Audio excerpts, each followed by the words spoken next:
back to KP's Kingdom, cooking with KP, and today I'm going to show you something a little bit different. A little bit of a different type of dip or sauce that you can use on grilled meats or just with a cracker like that. I'm going to make cauliflower hummus. Sounds a little bit weird, tastes amazing. First thing I've got is around about a third, maybe a quarter of a cauliflower fresh. You can use frozen if you want to, it doesn't really matter. We're just going to cut off some little florets. We're going to leave the stalk alone.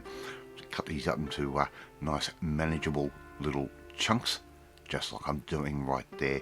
And it does work really good with fresh cauliflower. If you're going to use frozen, let it defrost completely before you try and attempt this recipe. So just cut those. We're going to put that into a little bowl like that. I'm going to put in probably about 3 tablespoons, maybe 4 tablespoons worth of water straight in. I'm going to put the lid loosely on top, just like I've done there. Put that into the microwave for about 5 minutes on high. That's a 1100 watt microwave. Before you know it, we've got these beautiful cooked cauliflower. Not too much water at all, so it's just nicely done. Let that sit, chill out, come back down to a room temperature. Put that in the refrigerator if you want to speed up the process. So I'm putting these little cauliflower florets into a little mixer, just like that.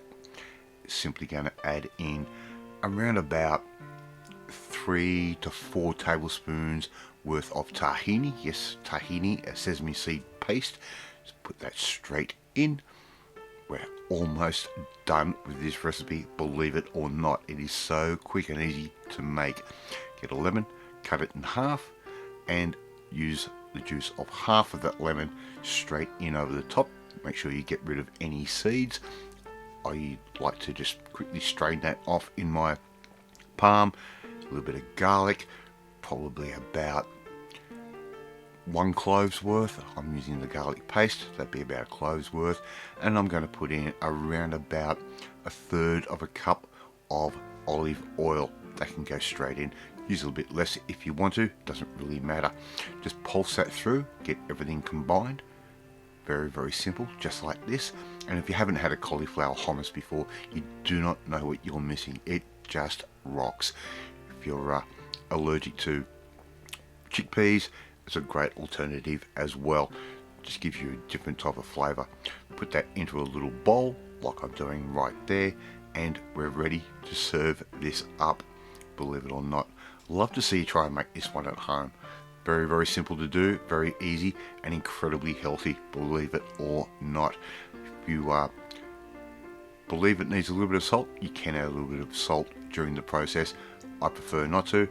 I prefer just to sprinkle a little bit of salt over the top, or use the salted cracker like I'm doing right there. Thank you so much for watching this video, really do appreciate it. If you like this video, hit that like button, gives me confidence, should make you feel warm and fuzzy too. Share this video with all your friends on all platforms of social media. We're trying to get the name of KP's Kingdom out there. Hit that notifications bell, you'll be notified every time a new video goes up.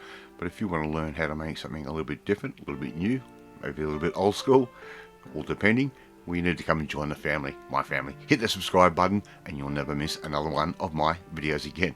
Right, off to snack on this awesome cauliflower hummus, and I will catch you next time. Bye!